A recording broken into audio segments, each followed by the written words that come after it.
Hello, the world of the internet. Alright, today in the collection show I'm going to show my only bike. Actually, I have a hang-on rider from Kyosho, but it's in pieces. I don't like driving it. I don't like it. I have this one. That's the one that I'm racing a lot. Really enjoy this car. It is, I don't know if it's a ripoff or if it's an OEM or what it is, but I got this from Hobby King. It was called the HK390. Actually, it is piece for piece the Xrider Mars model. It came with a gyro rear wheel.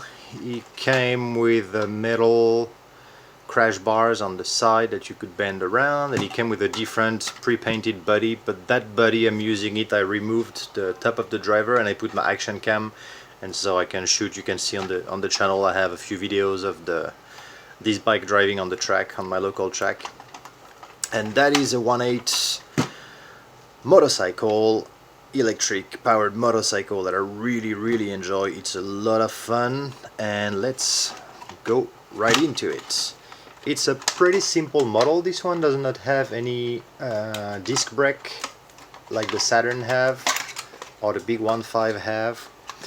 It's running a single super small servo in the middle with those springs. So one story about those springs is I crashed very early on having the car. I broke the servo horn and the spring flew away and I could never find the spring.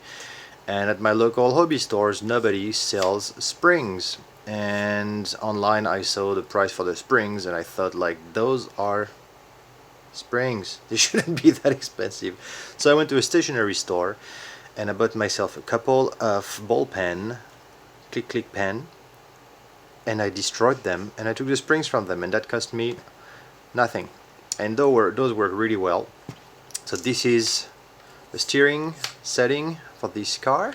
Let's remove everything, we'll see more clearly. And so originally, like I said, this car was running a gyro in a rear wheel, and I really dislike the feeling of having the gyro at the back.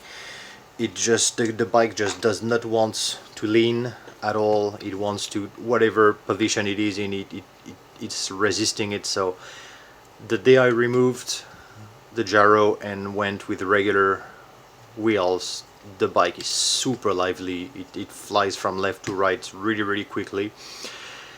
And I'm not running the original brushed system. The bike came ready to run with the brushed system and remote control. I'm running my Futaba now, and I'm running a quick run ESC from Hobby Wing and a brushless motor. I don't know how many kV, but a bit too much for that bike. I can pop wheelies too easily.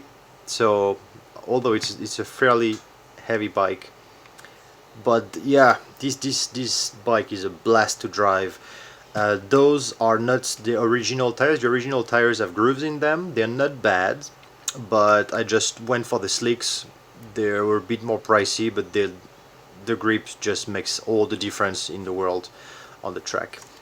So as you can see, that bike is belt driven. This is the pulley attached to the motor.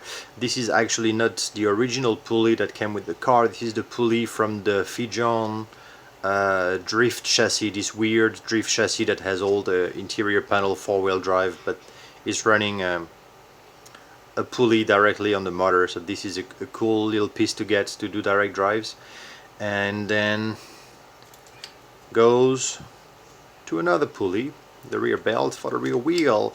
I know they came up with a really cool option with a one-sided arm as well that I really like. I don't want to put too much money in this bike because I'm not doing anything competitive with it. And then below here I'm running 1600 2S lipos, super tiny soft packs that go under there, held together with the Velcro. And the one thing that I've changed a lot and tested a lot on this bike have been the crash bar. I'm running the crash bars, originally the metal crash bar that it came with. I think they are lacking spring. They are not really springy, and the moment the bike crashes it doesn't want to turn anymore and it just slides straight.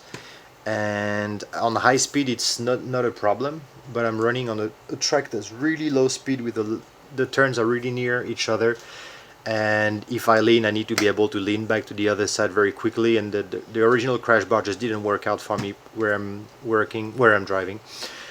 And I did try with a 4 mm diameter screws with a ball bearing at the end, and I tried with a ball bearing with a 3D printed little ball at the end, and then lately I was running it with the thick nylon bars that come with a 1/5 scale from Xrider as well, which were too big, they were not springy enough. And so lately I'm running with these. I screwed the little wheels in there. This is just a tube from the hobby store. I guess it's a PVC.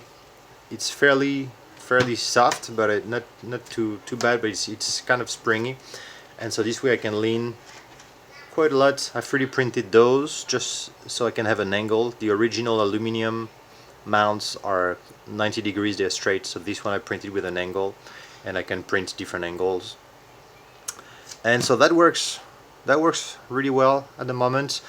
It's a super enjoyable car to drive, this Xrider Mars, sorry, Hobby King HK390 clone of an Xrider Mars. And the only thing that I'm struggling with is the front end.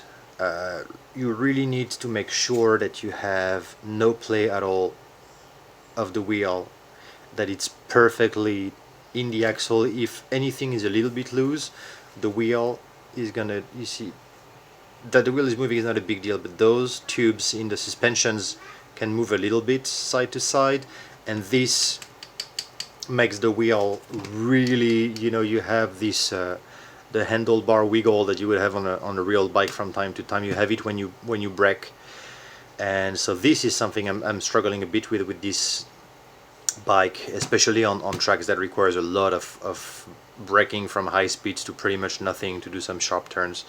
On the big tracks it's not really an issue, but as long as you just make sure everything is tight in the front and everything is really leveled, the two suspensions are at the same height, and that the thing can move freely and so on, the wiggle goes away. And sometimes the wiggle is the tires themselves as well. But other than that, it's a fantastic bike. I think it would be really good with the front brakes, but this one doesn't have, so you know, you can pop a drift from time to time when you brake too hard. Focus, my friend, focus. Okay, thank you. And yeah, so here you go, this is my little show and tell for the day, my HK390 Mars Xrider clone from Hobby King, which I don't think they sell anymore, and they are terrible at keeping spare parts, so get the one from Xrider, get the spare parts from Xriders. And every time I get some parts to change the options, I always go to Xrider. I didn't know when I bought the bike that it was a clone of something else. And yeah, here you go. Go and have a look at the quick little video I did with the first person view camera. Action cam inside is pretty fun. And if you guys have the similar bike, tell me what you do to get rid of the wiggle, or is that something I misunderstand about the speed wobble that you have in the front wheel. Not wiggle, wobble. My English is terrible. I'm tired. It's late. It's early. Alright. Everyone, stay safe. Deconfine soon. Wear your mask. Clean your RC. And wait, we'll all soon be able to go play outside. Alright, in the meantime, bye-bye.